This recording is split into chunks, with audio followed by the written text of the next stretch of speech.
देश की सियासत में इन दिनों जाति जनगणना का मुद्दा छाया हुआ है। लोकसभा में नेता प्रतिपक्ष राहुल गांधी से लेकर समाजवादी पार्टी के अध्यक्ष अखिलेश यादव लगातार इसे लेकर केंद्र सरकार पर निशाना साध रहे हैं और इस बीच जाति जनगणना पर एनडीए के सहयोगी और योगी सरकार में कैबिनेट मंत्री ओम प्रकाश राजभर का बड़ा बयान सामने आया। उन्होंने कहा कि जाति जनगणना सिर्फ प्रधानमंत्री नरेंद्र मोदी ही करवा सकते हैं। उत्तर प्रदेश सरकार में मंत्री ओम प्रकाश राजभर ने कहा कि हम 22 साल से कह रहे हैं और आज भी कह रहे हैं कि जब विपक्ष सत्ता में होता है तब उसे जाति जनगणना सबको समान अधिकार देने की परवाह नहीं होती और सत्ता से बाहर होने के बाद इन्हें सब याद आता है क्योंकि इन्हें वोट लेना होता है। आपको बता दें कि जाति जनगणना के मुद्दे पर बीजेपी बुरी तरीके से घिरती हुई नजर आ रही है और एक तरफ जहां इंडिया गठबंधन समेत कई विपक्षी दल इसकी हिमायत कर रहे हैं तो वहीं खुद बीजेपी के अंदर कई ऐसे नेता हैं जो इसका समर्थन करते हैं। इतना ही नहीं, बीजेपी के कई सहयोगी फिर चाहे वो सुभाष सपा हो या फिर अपना दल और निषाद पार्टी के दल भी जाति जनगणना कराने की मांग करते हैं। कैंसर की बीमारी बड़ी खतरनाक है, बड़ी गंभीर है। उससे भी ज्यादा गंभीर बीमारी बन चुकी है ये आउटसोर्सिंग।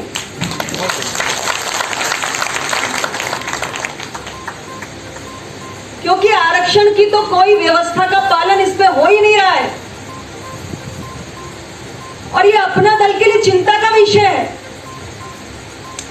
छोटी मोटी नौकरी पाने की जो गुंजाइश वंचित वर्गों के पास हुआ करती थी, अब ये आउटसोर्सिंग में चतुर्थ श्रेणी की भर्ती जो कोई ठेकेदार कर रहा है, कोई एजेंसी कर रही है, तो हमारे दबे कुचले वंचित वर्ग के लोग उससे भी वंचित। हम आज भी कहते राजनीति समाज को क्या दशा दुर्दशा, इसके लिए जनगणना होनी चाहिए। ऐसी जनगणना नहीं होनी चाहिए जो बिहार में हुई कि अपनी संख्या घटा लो, बढ़ा लो और बाकी की संख्या छोटे छोटे टुकड़े में बांट दो। यही तो राजनीति है। निषादों को दशमलव में दिखा दिया, 25 जाति में दिखा दिया, अपनी जातियों को इकट्ठा कर दिया, इतना है। इसी राजनीति हम तो चाहते हैं पहले विसंगति दूर हो, उसकी जरूरत के लोग कहते हैं कि हम आरक्षण खत्म कर देंगे और फिर बयान आते हैं नहीं, हम आरक्षण के खिलाफ नहीं है। ठीक है, आरक्षण का मतलब क्या है? सबसे पहले कि देश में गरीबों की, दलितों की, आदिवासियों की, पिछड़ों की भागीदारी होगी। यह है मतलब कि देश में जो सत्ता है, जो धन है, उसे न्याय के साथ बिना अन्याय बांटा जाएगा। रिजर्वेशन का यह मतलब है। रिजर्वेशन को खत्म करने का तरीका प्राइवेटाइजेशन, रिजर्वेशन को खत्म करने का तरीका अग्निवीर। जहां भी कमजोर लोगों को थोड़ा सा फायदा मिलता है, किसानों को थोड़ा सा फायदा मिलता है, मजदूरों को, छोटे व्यापारियों को थोड़ा सा फायदा मिलता है, वहां ये लोग, उनका ध्यान चला जाता है, उसको बंद करने की कोशिश करते हैं।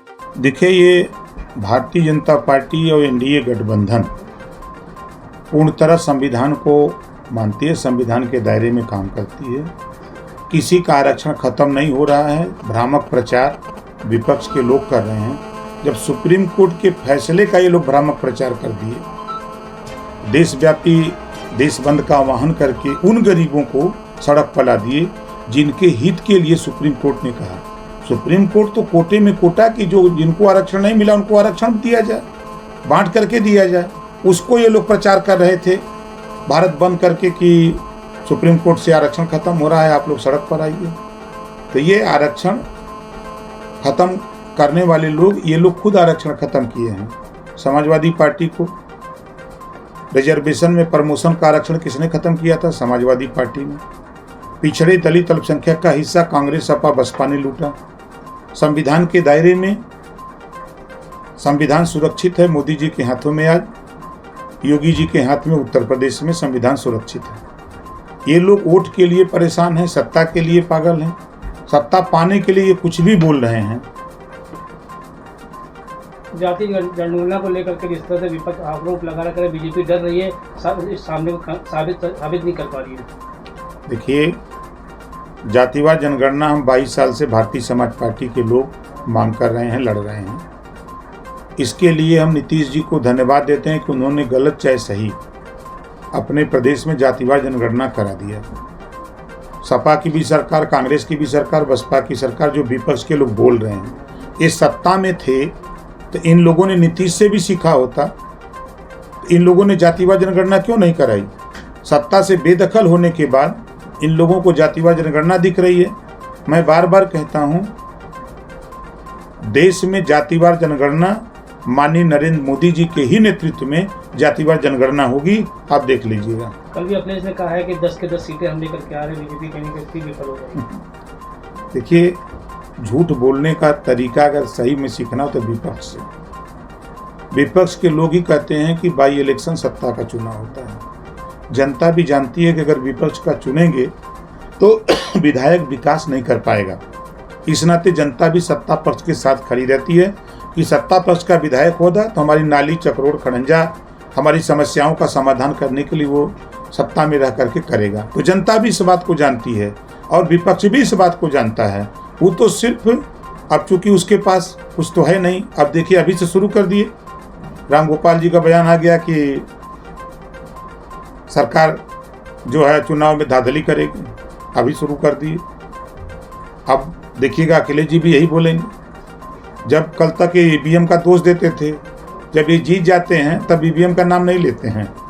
जब देखिएगा विधानसभा का बाई इलेक्शन जो होगा, हार जाएंगे ना, तो ही कहेंगे कि धांधली हुई है और ईवीएम में चोरी हो गई। जब उनसे पूछा जाएगा कि लोकसभा के बाद आपने ईवीएम पर क्यों नहीं आरोप लगाया, तब इनके पास कोई जवाब नहीं होगा।